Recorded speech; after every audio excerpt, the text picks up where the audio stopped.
So, continuing with the regulation of enzymes, there is another aspect of the regulation of enzymes is that how the different molecules are inhibiting the activation or the activity of the enzymes. The very structure, the very nature of those molecules can control that how, or can determine that how the enzyme will be regulated. So, if we want to inhibit an enzyme, the molecule which inhibit those enzymes are known as inhibitors, and there can be two types of inhibitors. One is the competitive inhibitors and the other is the non-competitive inhibitors. What is actually competitive inhibitors? What does they do and how do they do? That the very structure of those molecules which will act as the competitive inhibitors, they resemble the structure of the active site of the enzyme. So, because they resemble the structure of the active site of the enzyme, there will be a competition between the substrate and the inhibitor molecule to bind with the active site. That is why this is known as the competitive inhibition. So, the types of the molecules determine that whether the inhibitor can be a competitive or non-competitive.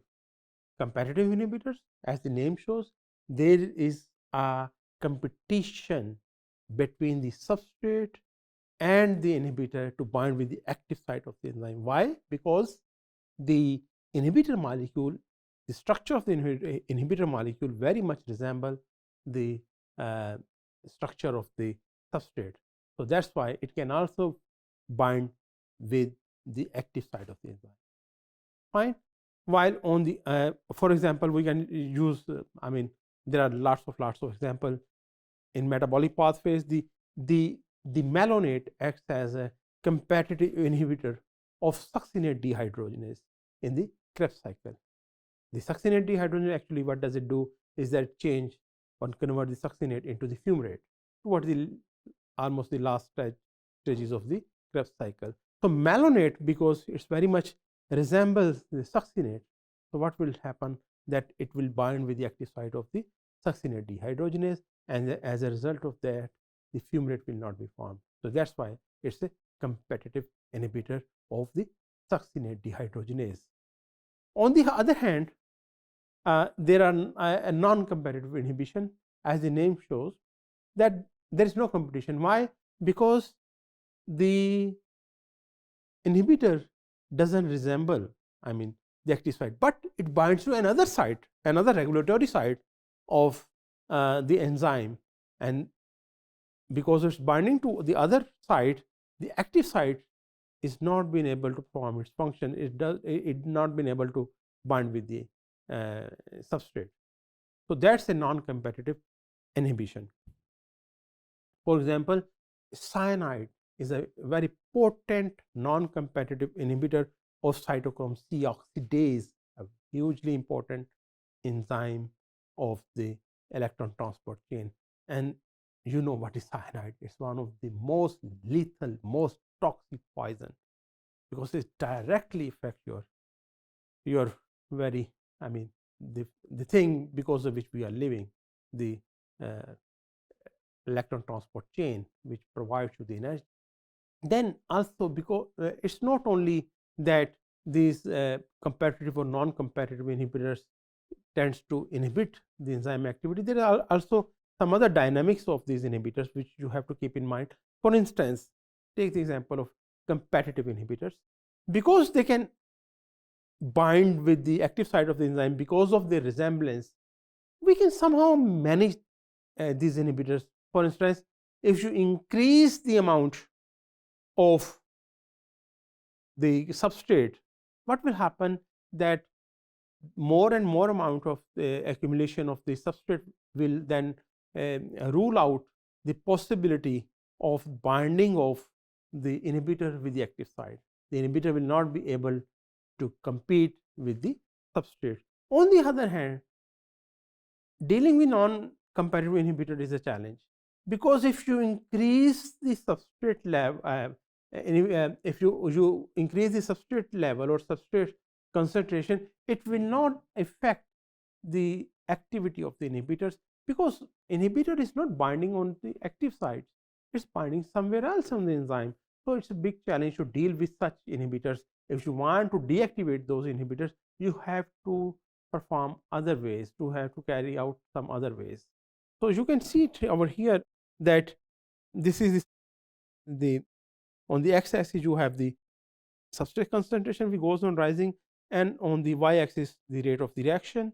So this is the normal enzyme, and when you add the competitive inhibitor, you will see that initially the reaction rate will be lower, but if you are increasing the substrate rate, the rate of the reaction is much higher. Fine, you can see it over here.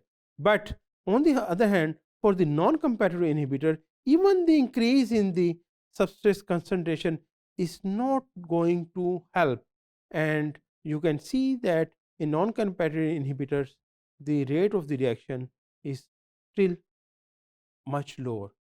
So this is, I wanted to say that the nature of the inhibitors also determine that how they are going to affect the rate of the reaction. Allosteric regulation, again, as I mentioned, that it's also a challenging sort of regulation, because here you are not a substance which is regulating the enzyme, it's not binding with the active site, but it's binding to a site which is other than the active site. These can be allosteric inhibitors, it can be allosteric activators. In the case of allosteric inhibitors, we can take the example ATP, and you will see when you will be going to glycolytic cycle pathway or other pathways, many other pathways, actually the ATP will be used as an inhibitor also. And here, for example, in the case of glycolysis, the ATP inhibits the phosphofructose kinase. Phosphofructose kinase, you know, it leads to the phosphorylation of fructose, giving rise to the formation of 1,6-biphosphate, fructose 1,6-biphosphate. So ATP acts as an inhibitor there, an allosteric inhibitor. Similarly, in the case of allosteric activators, these are the activators which regulate the enzyme by binding with a site which is other than the active site and activate the enzyme. For instance, the fructose 2,6 biphosphate is a very, very potent activator of the glycolytic pathway. It activates the phosphofructose kinase in glycolysis. It's a allosteric activator. So you can envisage in your mind, you can think about your mind, what could be the condition for allosteric regulation. One of the major conditions could be that the enzyme have to be a complex enzyme. I mean, it have to have more than one sites, which one side being the involved in the activation, the one side being involved in the regulation. So there will be multiple sites, which means that enzyme have to be a little bit more complex as compared to very simple molecule which have only one active site. And final thing I must mention you, that whenever we are talking about the machinery of our cells, the proteins, the enzymes, keep in mind the structure determines the function. The function depends upon the very structure, and you are seeing here again and again the very structure of the enzyme. What are the active sites, what are the binding sites, what are the regulatory sites? They are determining the very functioning of the enzyme.